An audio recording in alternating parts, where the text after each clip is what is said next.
What's up guys, Saf here on SuperSaf TV, and in the studio we have the Mac Studio as well as the Studio Display. That's a lot of studios. But anyway, I've had these for about a week now, and my Mac Studio configuration is the M1 Ultra with a 64-core GPU, 128GB of unified memory, and a 4TB SSD. And the price for this configuration is around £6,800 or dollars, just to give you some context. Now, in terms of my personal workflow, I generally use a desktop PC as well as my MacBook Pro. So the comparisons for performance that I'm going to be doing in this video will be to those. Now, we will be talking about the Studio Display a little bit later in this video, but initially let's talk about the Mac Studio.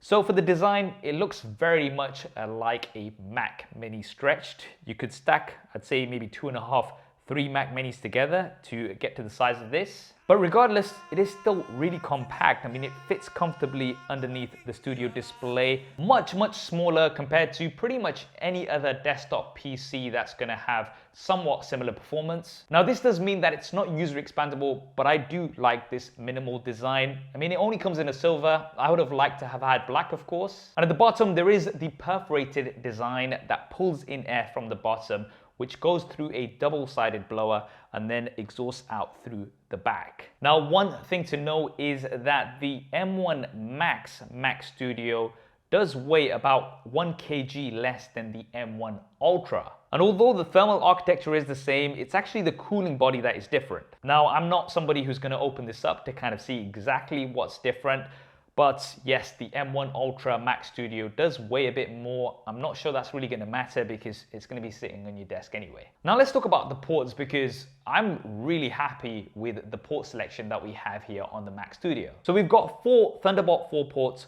one 10GB Ethernet port, which is as standard. Then we have the power port. Now this is just a standard power port. It's not magnetical like we have on the iMacs. There's 2 USB Type A ports, one HDMI 2.0, not 2.1, as well as one Pro 3.5mm headphone jack. So that's plenty of ports at the back, which I'm very happy with. But the thing that really surprised me, and I didn't think Apple was going to do, was include some I/O at the front too. So on the M1 Max version, you'll get 2 USB Type-C ports with speeds of up to 10 gigabits a second. But on the M1 Ultra version, you'll get 2 additional Thunderbolt 4 ports with up to 40 gigabits a second speeds. As well as that, we have an SD card slot. This is amazing. I love the new approach that Apple is taking. We've got the SD card slot back on the MacBook Pro. We've got it here at the front on the Mac Studio, and it really seems like Apple is taking feedback on board and bringing studio professionals what they really want. Now you can connect up to 4 Pro Display XDRs plus a 4K TV to the Mac Studio. I'm not sure why anybody would want to do that, but hey, if you want to do that, that is available there.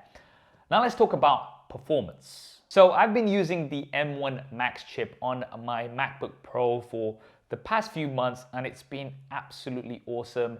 It pretty much handles anything that I throw at it.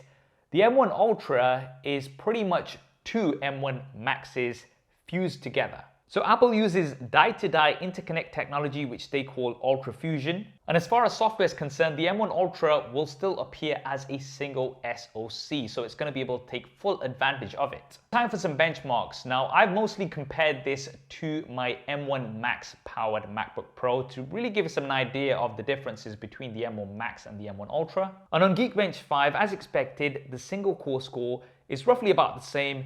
But when it comes to the multi-core score, the M1 Ultra with the Mac Studio scores almost double that of the MacBook Pro with the M1 Max. With OpenCL on Geekbench 5, we've got around a 1.4 times higher score. And on Cinebench, again, we have a very similar single core score, but the multi-core score is almost double with the M1 Ultra. And with 3D Mark Wildlife Extreme, you've got around a 1.7 times higher score. So those are the benchmarks, which are very impressive. But what does that translate into real world performance? So personally speaking, I generally use Adobe Premiere Pro and I shoot in 4K on my Sony a7S III. I tend to have a multi-camera setup with some simple color grading as well as some motion graphics. And I uploaded a video yesterday of the iPad Air. If you've not seen it yet, you can check it out after this video. I'll link it in the cards and down in the description. But that's roughly a 9-minute video, and exporting that on my M1 Max powered MacBook Pro This took a total of 2 minutes and 34 seconds to export, which was pretty fast. On the M1 Ultra Mac Studio, it took a total of, drum roll, 2 minutes and 31 seconds.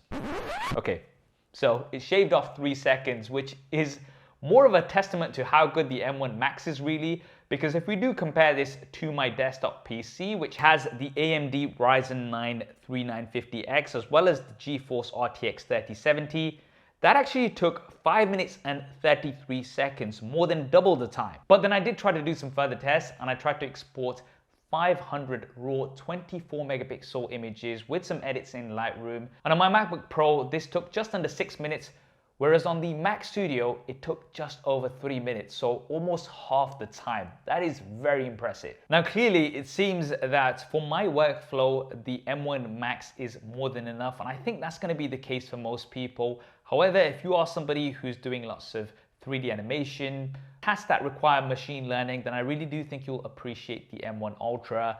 I mean, you can have up to 18 streams of 8K ProRes video. On the M1 Max, you'll be able to do 9 streams, which is still quite a lot. The other thing that I also notice in my usage is just how silent this is. Even when you're exporting video or going through some intensive timelines, and the Mac Studio also consumes less power compared to other desktop PCs. In the keynote, Apple mentioned that the Mac Studio consumes 1000 kilowatt hours less energy than a high-end desktop over a year. Now, I've personally not been able to test this as such, but with energy prices soaring, I'm sure people are going to appreciate this. Right, now let's talk about the price for the Mac Studio.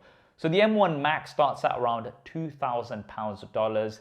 The M1 Ultra version starts at double the price, so around £4,000 or $4,000. Now, as mentioned, I think most people, and probably like 95% of the people watching this video, will be more than happy with the M1 Max Mac Studio. But for those of you who have the money and want the absolute ultra performance, then the M1 Ultra powered Mac Studio is absolutely insane. Now, if you ask me, the configuration I would go for would be the M1 Max. I'd pay £200 extra to go for the 32-core GPU. 32 gigabytes of unified memory is generally okay, but I would probably go for the 64 gigabytes of unified memory just to future-proof. And I'd personally pay for the 2 terabyte storage version, and that comes to a total of around £3,200. That's personally the configuration I would go for. Let me know which one you might be going for. Now let's talk about the Studio Display, which goes really nicely with the Mac Studio, intentionally of course. So this is a 27-inch 5K Retina display with 600 nits of brightness, a P3 wide color gamut, and anti-reflective coating. And this is priced at £1,500, but you can pay £250 more if you want the nano texture glass, which is going to minimize glare. It does come with this stand as standard. This has a 30-degree tilt, but if you do want the height adjustable stand, that's going to cost an extra £400. Now, it looks like a very good stand, but £400 is a lot of money. And you can also get it with a Visa mount adapter option. Now, this is actually a really nice display. We've got uniform bezels, and I know a lot of people are going to say in the comments that you can get really good displays at much lower prices.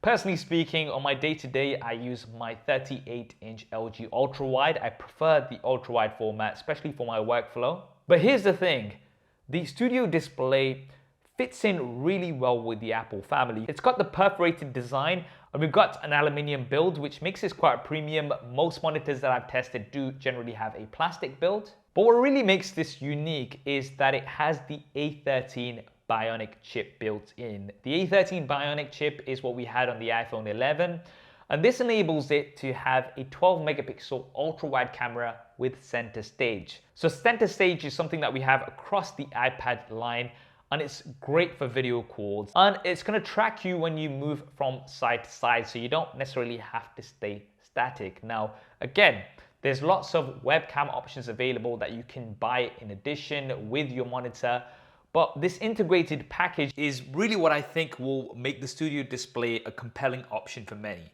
It also has a 3-mic array with a 6-speaker sound system that supports spatial audio. You've got 4 force-cancelling woofers and 2 high-performance tweeters. And in my opinion, these sound absolutely great. Some of the best speakers that I've heard on any monitor. Sure, you can get some external speakers which will be louder and give you more bass, but in this minimal setup, these speakers are ideal. At the back, we've got 3 USB-C ports as well as 1 Thunderbolt port, which has 96 watts of host charging. So you can just connect your MacBook to the studio display with the one cable, which comes included and it's braided. You also do get the polishing cloth, which sells for around £19 or $19. So hey, that's a bonus. But what's great about this is if you do have the MacBook Pro 14-inch, you're actually going to be able to fast charge that while it's connected to the studio display. You can also connect 3 studio displays to your MacBook Pro if that's something that you'd want to do. But overall, I think this is an excellent display. And yes, there are lots of other monitor options out there, which you'll find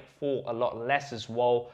I just think that the studio display goes really nicely with the Mac Studio setup. The one thing that I would have liked, of course, again, is if it came in black, especially now that we have the black Magic Mouse as well as the black trackpad and the Magic Keyboard with the black keys. But anyway, that is the Mac Studio with the studio display in the SuperSaf Studio. I gotta say, I'm very impressed with the Mac Studio and just the performance with Apple Silicon. I mean, we're still gonna be getting a Mac Pro. I wonder what they're gonna do with that. Maybe they're gonna combine 2 M1 Ultras into an M1 Ultra Max or something, I don't know, but that's something that's gonna be completely overkill for somebody like myself. As mentioned, I think the M1 Max will be fine for most people. That's what I think anyway. What do you guys think? Do drop me a comment below. Let me know your thoughts. I hope you enjoyed this video and found it useful. If you did, then do smash that like button for me. I'm gonna leave some related videos linked here in the cards as well. And if you haven't already and you wanna see more videos like this, then be sure to subscribe and hit that bell icon so you don't miss future coverage. Thanks for watching. This is Saf on SuperSaf TV, and I'll see you next time.